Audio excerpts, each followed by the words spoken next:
Good morning, students. Today we are going to start Unit 1, the solid state. In this unit, we discussed complete detail about solid state.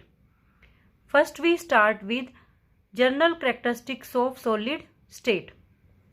As you all know, solids have definite mass, definite volume, and definite shape.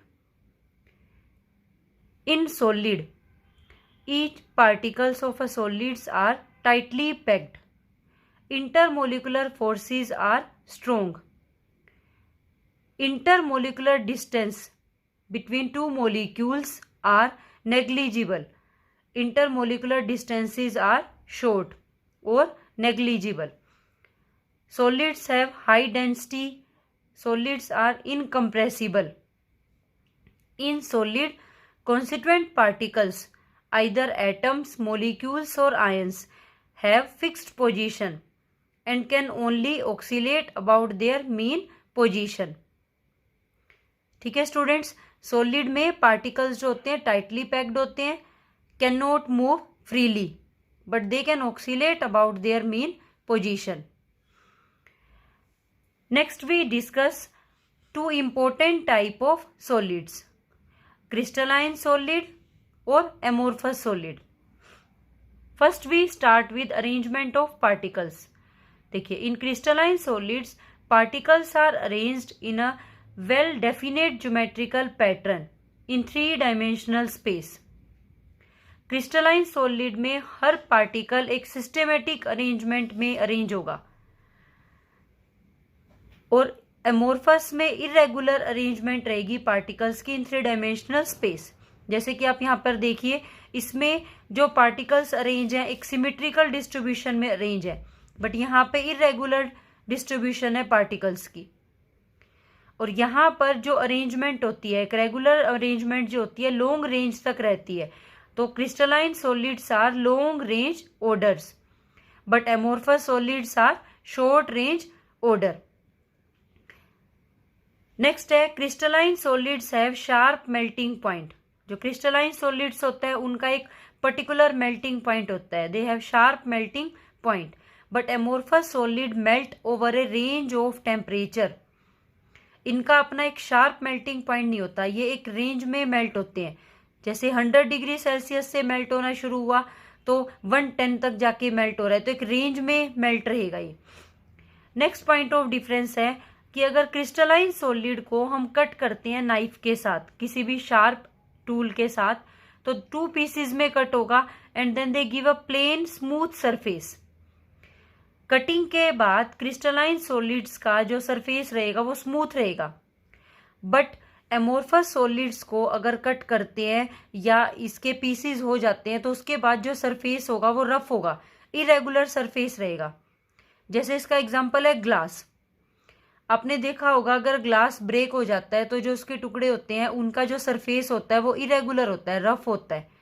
तो irregular surface होता है after cutting और इसमें क्या रहता है, plane surface. Next point of difference है, crystalline solids are anisotropic in nature. Very very important. Crystalline solids are anisotropic in nature but amorphous solids are isotropic in nature. तो अब ये देखिए क्या होता है, एनाइसोट्रोपी और आइसोट्रोपिक. देखिए, अगर हम क्रिस्टलाइन सॉलिड्स की बात करें तो क्रिस्टलाइन सॉलिड्स में अगर हम प्रॉपर्टीज को डिस्कस करें like electrical conductivity, refractive index, thermal expansion या एनी अदर प्रॉपर्टीज, तो crystalline solids have different values in different direction. This type of behaviour is known as anisotropy and substance known as anisotropic in nature. जैसे देखिए, ये crystalline solid में particle की arrangement है, well regular arrangement.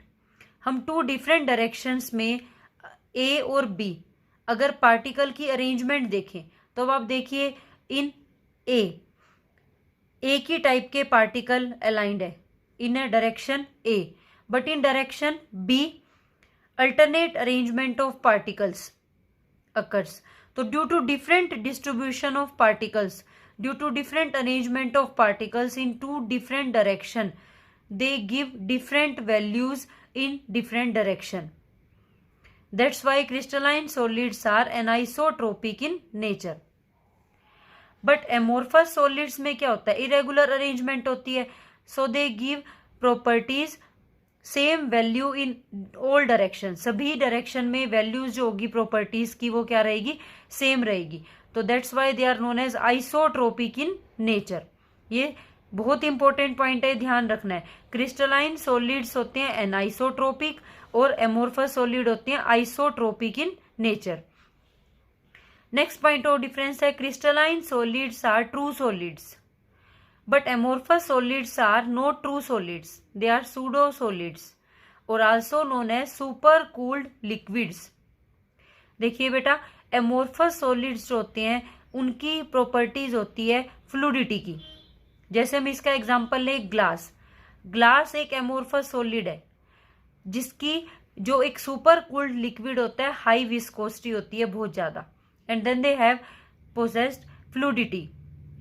इसी property की वजह से जो बहुत पुरानी बिल्डिंग्स होती हैं उनके जो ग्लास पेन्स होते हैं विंडोज में जो लगे होते हैं वो थोड़े से थिक होते हैं at the bottom than at the top. इसका रीजन यही है कि glass is an amorphous solid have the property of fluidity. That's why amorphous solids known as super cooled liquid और सूडो सॉलिड्स. देखिए, फ्लूडिटी की property आपने gaseous में और लिक्विड्स में पढ़ी है, बट सॉलिड में अगर ये प्रॉपर्टी आ रही है तो इसका मतलब they are not true solids, they are pseudo solids.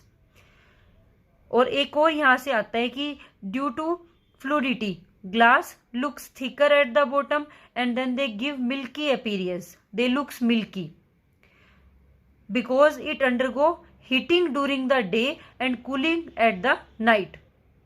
जब समर में डे टाइम पे ग्लास हीट होगा, फ्लो करेगा, नाइट में कूल हो जाएगा. रैपिडली हीटिंग और कूलिंग से क्या होगा, दे गिव मिल्की अपीयरेंस. और इस फिनोमिना को heating during the day and cooling during the night is known as annealing. इस पर्टिकुलर फिनोमिना को क्या कहते हैं, annealing. That's why glass looks milky. तो ये ध्यान रखना है कि crystalline solids are true solids but amorphous solids are not true solids. Next अब हम इसमें पढ़ते हैं एग्जाम्पल्स. देखिए, अगर हम एग्जाम्पल्स की बात करें तो क्रिस्टलाइन सॉलिड्स में all metals and non metals and there compounds, जितने भी आप मेटल और नॉन मेटल के कंपाउंड्स पढ़ते हो वो सभी क्या हैं, क्रिस्टलाइन सॉलिड्स. एमोर्फस सॉलिड्स के एग्जांपल हैं रबड़, glass, plastic, polymers of high molecular mass. देखो, पॉलीमर्स क्या होते हैं, पॉलीमर्स में स्मॉल यूनिट्स जो होती हैं वो ज्वाइन हो जाती हैं and then they give a large molecular mass, large molecule known as polymers. poly मतलब many, मर मतलब यूनिट. तो रबड़, ग्लास, प्लास्टिक, पॉलीमर्स ये सभी क्या, एमोर्फस सॉलिड.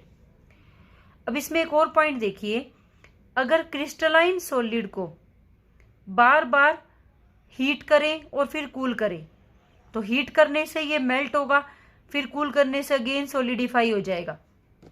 तो इससे क्या होगा, जो इसमें पार्टिकल की अरेंजमेंट है, वेल रेगुलर अरेंजमेंट, वो डिस्टर्ब हो जाएगी और दे change into amorphous solid.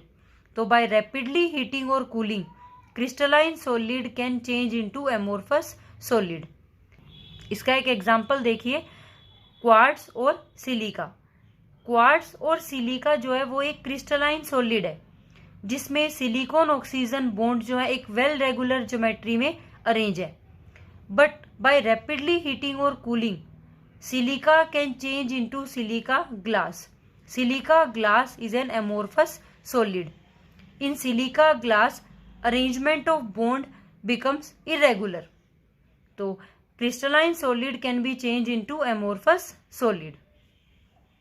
Next अब कुछ इन टेक्स्ट क्वेश्चन देखिए related to this topic, type of solid. First देखिए, why glass considered as super cooled liquid, because glass is an amorphous solid. ठीक है, नेक्स्ट है refractive index of a solid is observed to have same value along all direction. तो आपको nature बताना है solid का। देखिए अगर सभी डायरेक्शन में सेम वैल्यू है तो प्रॉपर्टी क्या है, आइसोट्रोपिक, और आइसोट्रोपिक प्रॉपर्टी किसकी होती है, एमोर्फस सॉलिड की। What makes a glass different from quartz. तो ग्लास कैसे डिफरेंट है क्वार्ट्ज से, ये क्रिस्टलाइन सॉलिड है और ये एमोर्फस सॉलिड है। और कैसे कन्वर्ट कर सकते हैं क्वार्ट्ज को ग्लास में, बाय रैपिडली हीटिंग और कूलिंग। इनको क्लासिफाई करना है नेक्स्ट क्वेश्चन में एमोर्फस और क्रिस्टलाइन सॉलिड में, तो बहुत ध्यान से करना है बेटा आपको। देखिए पॉलीयूरिथेन ये एक पॉलीमर है, जिस भी वर्ड के आगे पॉली लगा है मीन्स वो पॉलीमर है, तो ये एक एमोर्फस सॉलिड है।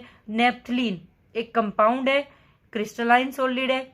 बेंजोइक एसिड भी क्रिस्टलाइन सॉलिड है। टेफ्लॉन, टेफ्लॉन एक पॉलीमर है। नॉन स्टिक यूटेंसिल्स पर जो कोटिंग होती है वो टेफ्लॉन की होती है, तो ये क्या हो गया, एक एमोर्फस सॉलिड। कॉपर मेटल है, crystalline solid.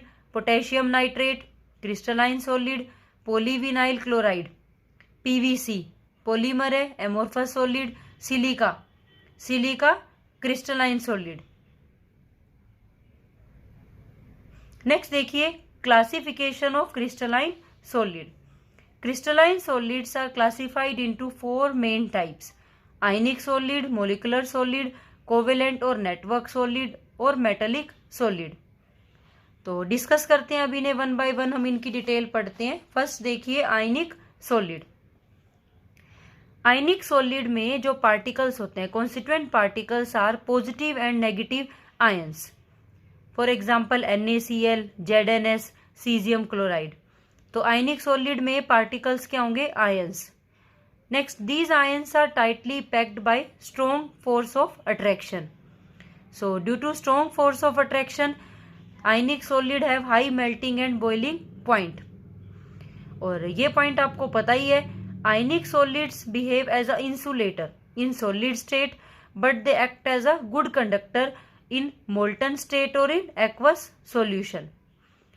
Because of polar nature, they are soluble in polar solvent but insoluble in non-polar solvent. तो आयनिक सॉलिड में इंटरेक्शंस जो होती हैं स्ट्रॉन्ग आयंस के बीच में होती हैं, strong force of attraction. Next देखिए मोलिकुलर सॉलिड। मोलिकुलर सॉलिड के 3 टाइप हैं depending upon the nature of molecule. Non polar molecular solid, polar molecular solid और हाइड्रोजन बॉन्डेड मोलिकुलर सॉलिड। देखो जैसे कि नाम है नॉन पोलर मोलिकुलर सॉलिड, तो इसमें पार्टिकल्स होंगे नॉन पोलर मोलिक्यूल, पोलर में होंगे पोलर मोलिक्यूल और हाइड्रोजन बॉन्डेड में होंगे हाइड्रोजन बॉन्डेड मोलिक्यूल्स। तो इसमें जो कॉन्स्टिट्यूएंट पार्टिकल्स हैं वो आयंस नहीं होते, पूरा मोलिक्यूल है।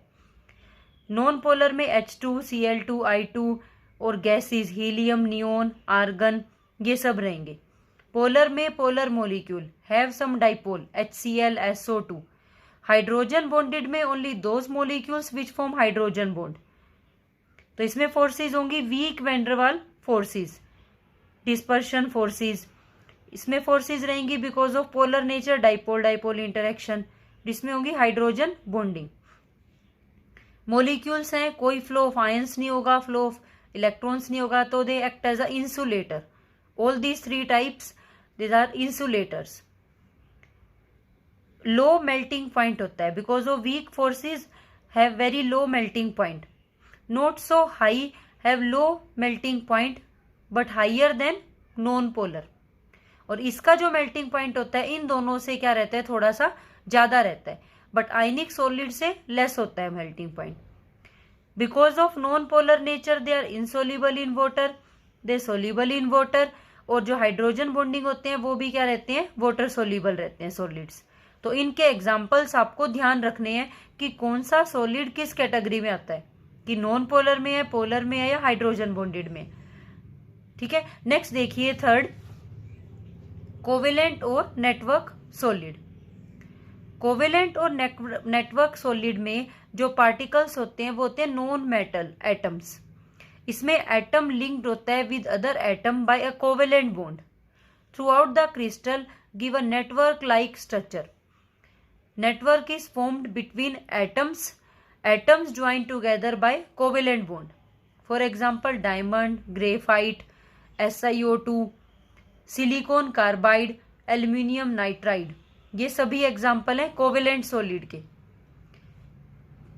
तो कोवेलेंट सॉलिड में बॉन्डिंग होगी कोवेलेंट बॉन्डिंग, हार्ड होते हैं ये insulators and have high melting point. But इसका एक्सेप्शन है ग्रेफाइट आपको पता है सॉफ्ट होता है, गुड कंडक्टर होता है और लो मेल्टिंग पॉइंट रहता है देन डायमंड। तो इसके एग्जाम्पल्स आपको ध्यान रखने हैं। नेक्स्ट है fourth one, metallic solid. Metallic solid में पार्टिकल्स होंगे पॉजिटिव चार्ज्ड आयंस, जो कि कहां पर होते हैं, in the sea of mobile electrons. Metallic solid में जो पार्टिकल्स होते हैं वो होती है मेटल आयंस और मूविंग होते हैं इलेक्ट्रॉन्स। पॉजिटिव आयन मूव नहीं करते जिनको हम कहते हैं कर्नल्स, और इलेक्ट्रॉन मूव करते हैं। तो दैट्स वाई इस मॉडल का नाम भी देते हैं इलेक्ट्रॉन सी मॉडल। बॉन्डिंग रहेगी मेटेलिक बॉन्डिंग, हार्ड, मेलेबल और डक्टाइल होंगे। They behave as a conductor both in solid as well as in molten state.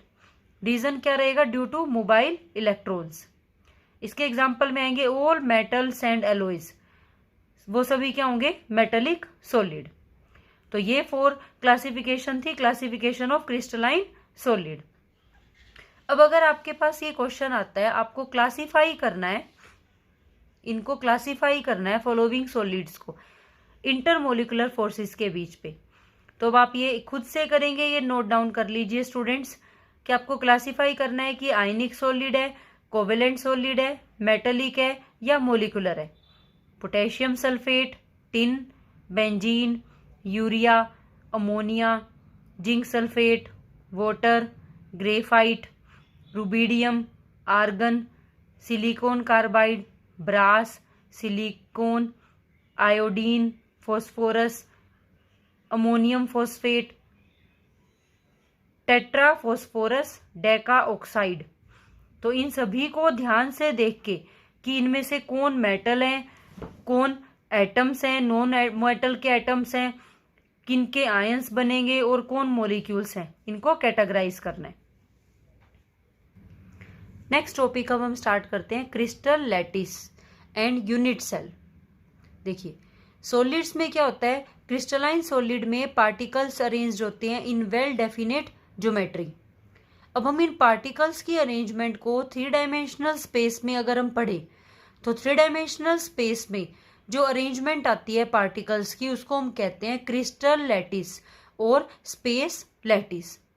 Regular arrangement of particles of a crystal in a 3-dimensional space is known as crystal lattice और space lattice, जो कि कुछ इस तरह से होता है। देखिए अगर हम पार्टिकल्स को 3 डायमेंशनल स्पेस में पढ़े तो ये जो कंप्लीट स्ट्रक्चर है जिसमें अरेंजमेंट हमें पार्टिकल्स की दिख रही है वो है क्रिस्टल लैटिस। ये क्रिस्टल लैटिस है। हर पॉइंट जो होता है, ये जो पॉइंट्स होते हैं, these are the lattice points और लैटिस साइड्स।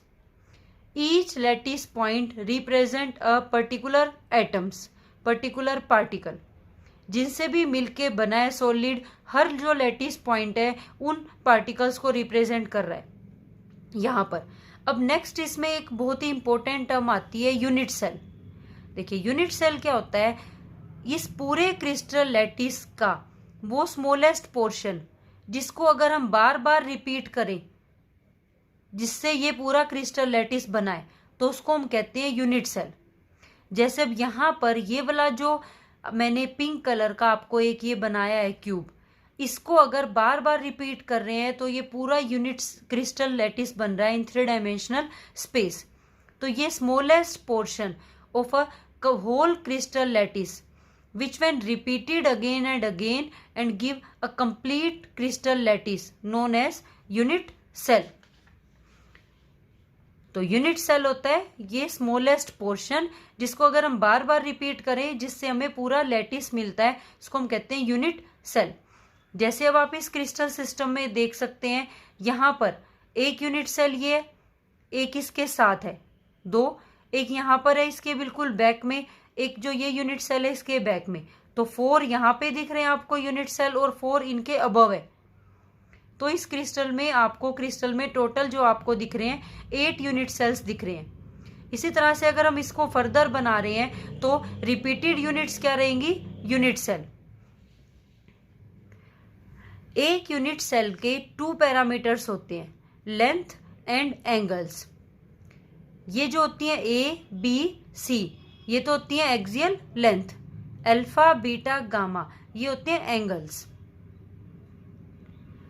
अब depending upon the axial length और एंगल्स कि किस यूनिट सेल में ये इक्वल हैं या ये अनइक्वल हैं, इसके बेस पे जो हमारे यूनिट सेल्स होते हैं वो टोटल कितने टाइप के होते हैं, 7 टाइप्स के। तो वो 7 टाइप के यूनिट सेल्स जो होते हैं वो देखिए क्या होते हैं। देखिए, type of unit cell based on parameters, 7 type of unit cell और क्रिस्टल सिस्टम्स। तो ये आपको लर्न रखने हैं, इनके पैरामीटर्स और इनके नेम्स। फर्स्ट देखिए क्यूबिक यूनिट सेल में लेंथ जो होती है वो तीनों इक्वल होती है, ए बी सी, और जो एंगल्स होते हैं वो भी इक्वल होते हैं, 90 डिग्री के इक्वल। नेक्स्ट है टेट्रागनल में 2 लेंथ इक्वल होती हैं और एक जो होती है वो अनइक्वल होती है। बट जो एंगल्स होते हैं वो सभी जो होते हैं सिमिट्री में होते हैं, इक्वल होते हैं 90 डिग्री। ऑर्थोरोम्बिक में तीनों ही जो लेंथ होती हैं वो इक्वल नहीं होती, बट एंगल्स जो होते हैं वो सिमिट्री में होते हैं 90 डिग्री के इक्वल। मोनोक्लिनिक में लेंथ अनइक्वल होती हैं और जो एंगल्स होते हैं अल्फा और गामा 90 होता है बट बीटा 90 नहीं होता। ट्राइक्लिनिक सबसे अनसिमेट्रिकल सिस्टम होता है जिसमें कुछ भी इक्वल नहीं होता, ना ही आपकी लेंथ इक्वल होती और ना ही एंगल्स इक्वल होते। नेक्स्ट है रोम्बोहेड्रल में लेंथ आपकी इक्वल होती है बट जो एंगल्स हैं वो 90 डिग्री के इक्वल नहीं होते। और हेक्सागनल में 2 लेंथ इक्वल होती हैं, 3rd इक्वल नहीं होती, बट एंगल्स जो हैं वो अल्फा बीटा 90 होता है और गामा 120 होता है। ठीक है स्टूडेंट्स।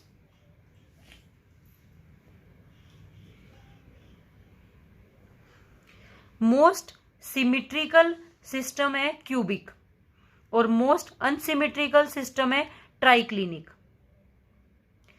इनको आप किस तरह से याद कर सकते हो, आप 2 कंपैरिजन में लोगे, 2 का आप कंपैरिजन करोगे और इनको लर्न करोगे।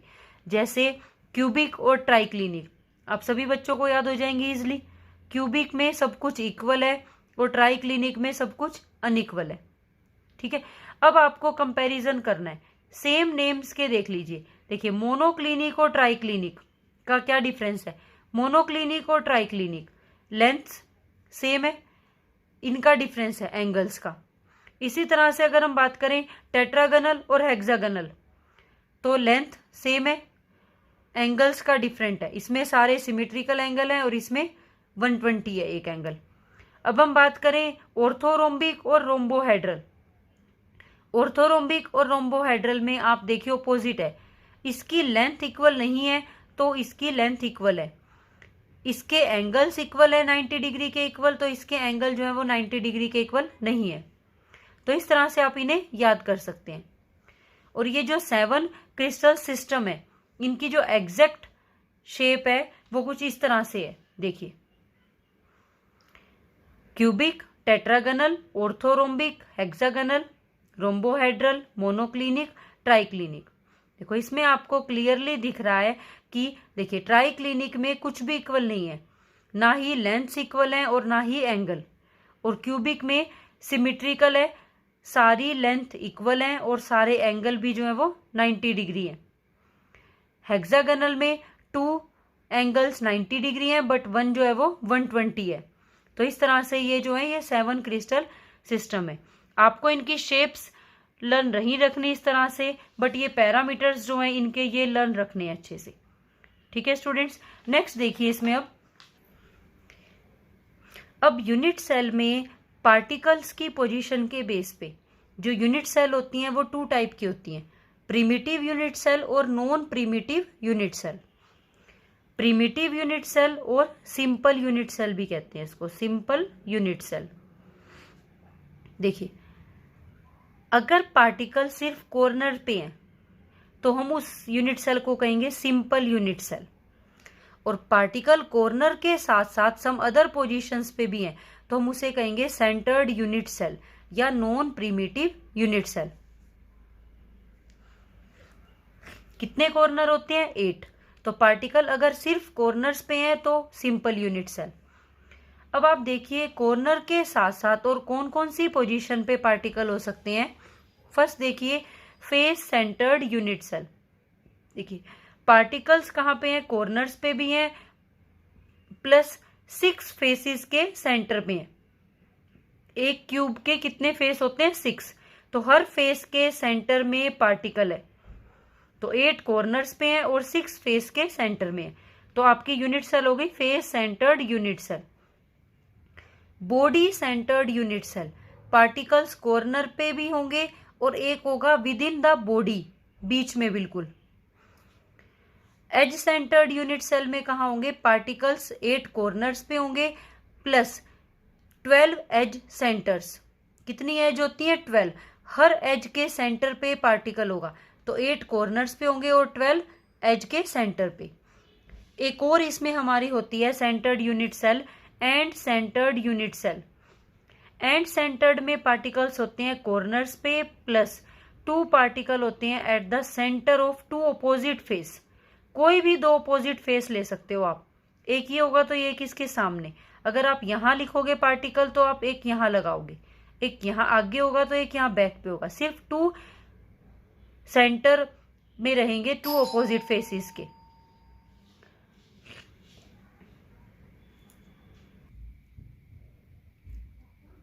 एंड सेंटर में पार्टिकल्स प्रेजेंट होते हैं 8 corners plus 2 particles at centre of 2 opposite faces, 2 opposite faces. ठीक है, तो ये तो हो गई नॉन प्रिमिटिव यूनिट सेल। अब आप देखिए जो आपके 7 क्रिस्टल सिस्टम है, सभी 7 क्रिस्टल सिस्टम की 4 ये टाइप्स नहीं होती। तो जो सबसे मोस्ट स्टेबल होती हैं वो आप देखिए क्यूबिक की होती हैं सिंपल यूनिट सेल, जिसमें सिर्फ पार्टिकल कॉर्नर पे होते हैं, फेस सेंटर्ड और बॉडी सेंटर, 3 हो गई। टेट्रागोनल की होती है 2 यूनिट सेल स्टेबल जो होती हैं, सिंपल वाली और body centred. Simple unit cell सभी में होती है। ऑर्थोरोम्बिक की जो स्टेबल होती हैं वो 4 होती हैं, सिंपल वाली भी होती है, फेस सेंटर्ड भी, बॉडी सेंटर्ड भी और एंड सेंटर्ड भी। तो इस तरह से अगर हम टोटल काउंट करें तो हमारे पास टोटल यूनिट सेल होती हैं 14, जिनको हम नाम देते हैं 14 ब्रेवियस लैटिसेस। तो अगर आपसे पूछते हैं क्रिस्टल सिस्टम कितने हैं, क्रिस्टल सिस्टम है 7, बट जो कंप्लीट हमारी क्रिस्टल लैटिस होती हैं इन सभी अरेंजमेंट्स को मिला के वो होती हैं 14 ब्रेवियस लैटिसेस को स्टेबल माना है। तो ये आपको ध्यान रखना है। एफसीसी में पार्टिकल्स होते हैं corner plus face centers, BCC में particles corner plus body center, edge center में particle corners plus edge center, और एंड सेंटर में पार्टिकल होते हैं कॉर्नर प्लस 2 ऑपोजिट फेस। हमारी जो सबसे मोस्ट इंपॉर्टेंट हमें क्रिस्टल सिस्टम पढ़ना है वो हमें पढ़ना है क्यूबिक। तो क्यूबिक की हमें ये जो 3 है, simple cubic unit cell, face centred cubic unit cell और body centered cubic unit cell, ये अच्छे से पढ़ने, राइट। नेक्स्ट इसमें अब हमारा टॉपिक है calculation of number of atoms in the unit cell. देखिए बहुत इजी है। अब आप देखिए simple cubic unit cell, simple cubic unit cell में पार्टिकल्स होते हैं सिर्फ 8 कॉर्नर्स पे। अब आप देखिए पार्टिकल 8 कॉर्नर पर होते हैं, कितने? 8।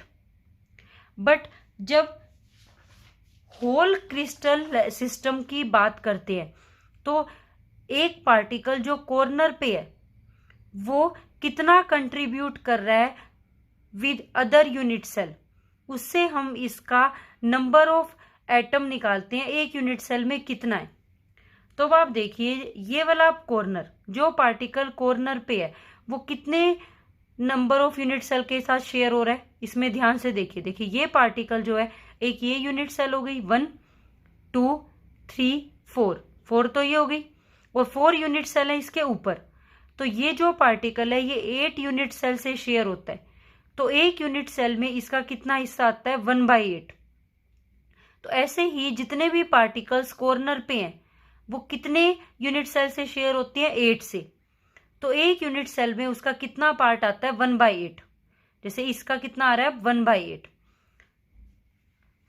तो अगर unit cell simple cubic unit cell है तो उसमें 8 कॉर्नर्स होते हैं, बट कंट्रीब्यूशन जो होता है हर पार्टिकल का वो कितना होता है, 1/8।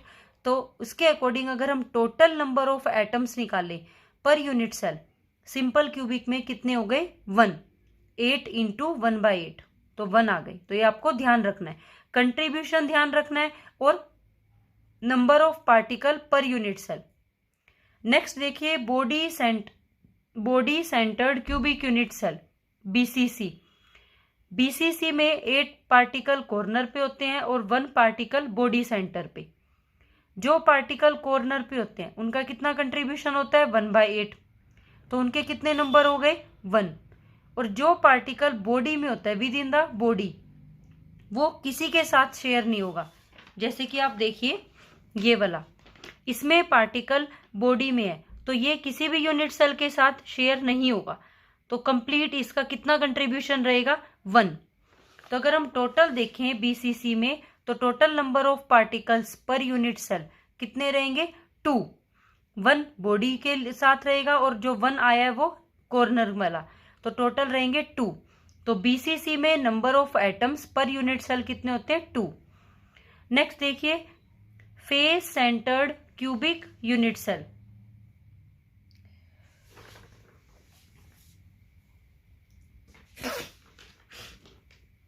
इसमें पार्टिकल होते हैं 8 कॉर्नर्स पे और 6 फेस के सेंटर्स पे। जो कॉर्नर्स पे होते हैं उनका कंट्रीब्यूशन होता है 1/8 और उनके नंबर ऑफ एटम्स होते हैं पर यूनिट सेल 1। जो फेस पे पार्टिकल होते हैं फेस के सेंटर्स पे, वो अपना एक यूनिट सेल में कितना कंट्रीब्यूट करते हैं, हाफ। अब आप देखिए ये आपका एक पूरा क्रिस्टल सिस्टम है। तो जो पार्टिकल आपका फेस के सेंटर पे है, जैसे ये पार्टिकल है फेस के सेंटर पे, तो ये कितना कंट्रीब्यूट करेगा। देखो यहां से अगर हम देखें ये तो यूनिट सेल है, बट इस पूरे क्रिस्टल सिस्टम में, जैसे इससे आप देखिए, इसको देखिए आप, यहां पर ये पार्टिकल इस यूनिट सेल में है फेस के सेंटर पे। तो इसको अगर हम देखें तो ये साथ वाले के साथ ही शेयर होगा, बस जो इसके साथ होगी एक यूनिट सेल। तो एक यूनिट सेल में कितना हिस्सा रहेगा इसका, हाफ। तो जो फेस पे होता है उसका कितना कंट्रीब्यूशन होता है, हाफ। तो उससे अगर हम फेस पे निकाले number of atoms per unit cell तो वो कितने होंगे, 3। तो total number of atom per unit cell FCC में कितने हो गए, 4। ये नंबर आपको लर्न रखना है बेटा, ये आपको ध्यान रखना है, बहुत इजी है। एज सेंटर आप देखिए खुद ही कैलकुलेट कीजिए, 8 कॉर्नर्स होते हैं, 12 एजेस होती है। कॉर्नर्स का कंट्रीब्यूशन 1/8 और एजेस पे जो पार्टिकल होते हैं उनका कंट्रीब्यूशन रहता है 1/4।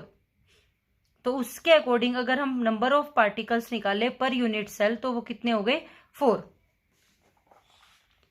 जो पार्टिकल एज पे होते हैं, ये पार्टिकल एज पे है तो ये कितने के साथ शेयर होगा, 4 के साथ। देखो एक ऊपर है जो इसके यूनिट सेल उसके साथ, और जो एक उनके आगे होगी और एक जो इस यूनिट सेल के सामने, तो टोटल 4 के साथ शेयर होता है। तो एक यूनिट सेल में इसका कंट्रीब्यूशन आता है 1/4। तो इस तरह से हम नंबर ऑफ एटम्स निकाल सकते हैं पर यूनिट सेल।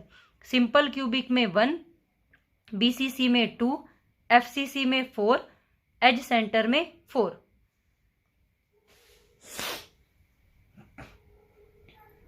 और इंपॉर्टेंट आपकी फर्स्ट 3 आपको ये अच्छे से लर्न रखने हैं। जैसे अब कुछ क्वेश्चंस देखिए इस पे बेस्ड। एक कोई कंपाउंड है made up of 2 element A and B. A present at all corners of cube and B present at all face centres. तो अब हमें फॉर्मूला बनाना है। Ratio of both the elements A and B, give the formula of the compound. तो अब आप उनका number निकालिए। देखिए ए पार्टिकल अगर सिर्फ कॉर्नर्स पे है तो 8 कॉर्नर्स होते हैं क्यूब के और कंट्रीब्यूशन 1/8, तो कितना आ गया 1। बी प्रेजेंट है फेस सेंटर पे, 6 फेसेस होते हैं, कंट्रीब्यूशन 1/2, तो कितना आ गया 3। तो आप अगर रेशो लें तो फॉर्मूला आ गया AB3 कॉम्प्लेक्स का। देखिए बिल्कुल सिंपल है। नेक्स्ट देखिए पार्टिकल ए कॉर्नर पे है और फेस के सेंटर पे है। कॉर्नर पे 8 कॉर्नर 1/8, 1, 6 फेसेस पे है, कंट्रीब्यूशन 1/2 3। अगर ए कॉर्नर प्लस फेस सेंटर पे है तो कितने हो गए ए के नंबर 4, 1 + 3। अब बी पार्टिकल जो है एज सेंटर पे है, एज है 12, कंट्रीब्यूशन 1/4 3 है। बॉडी सेंटर का कोई कंट्रीब्यूशन नहीं है, 1 है, तो ये भी कितना आ गया 4। तो फॉर्मूला ले रेशो से तो क्या फॉर्मूला हो गया AB, तो इसका क्या आंसर आ गया AB। देखिए नेक्स्ट क्वेश्चन भी बिल्कुल सिंपल है। 3 एलिमेंट है इसमें, P एट कॉर्नर, तो कॉर्नर का कितना आ गया 1। Q at cube centre, cube centre means body centre, तो इसका भी कितना कंट्रीब्यूशन है 1। R at face centre, 6 faces, contribution 1/2, कितना आ गया 3।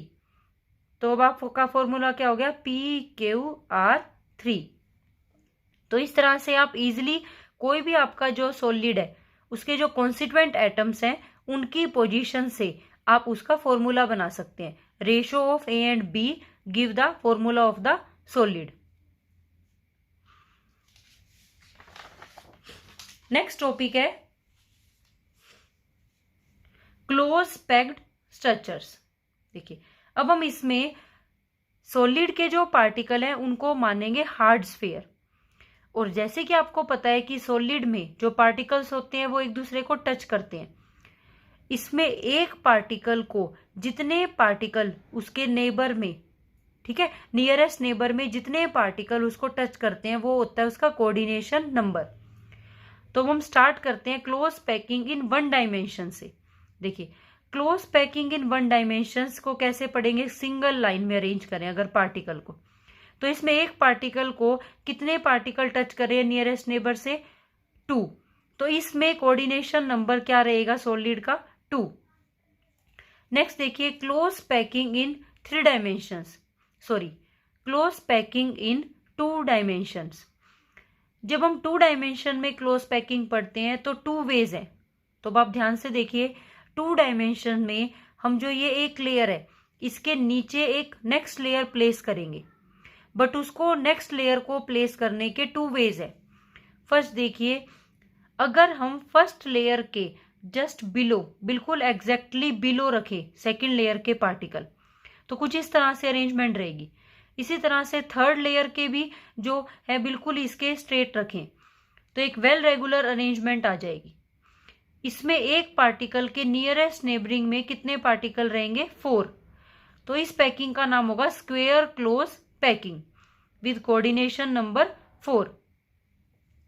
एक और हमारे पास अरेंजमेंट है कि अगर हम सेकेंड लेयर के पार्टिकल जो है फर्स्ट लेयर के पार्टिकल के बिल्कुल नीचे ना रखें, जो फर्स्ट लेयर के पार्टिकल के 2 पार्टिकल के बीच में जो स्पेस है उसमें फिट करें, तो कुछ इस तरह से अरेंजमेंट होगी। इसमें आप ध्यान से देखिए फर्स्ट अरेंजमेंट में सारी लेयर एक जैसी थी, तो ये अरेंजमेंट होती है AAA टाइप अरेंजमेंट। बट इसमें आप देखिए एक इसमें फर्स्ट लेयर है A लेयर, नेक्स्ट लेयर है B, A के जैसी नहीं है। फिर लेकिन अगर हम इनके पार्टिकल के बीच में दोबारा से कैसी लेयर आ जाती है A, तो इसमें आपकी अरेंजमेंट रहेगी AB टाइप अरेंजमेंट।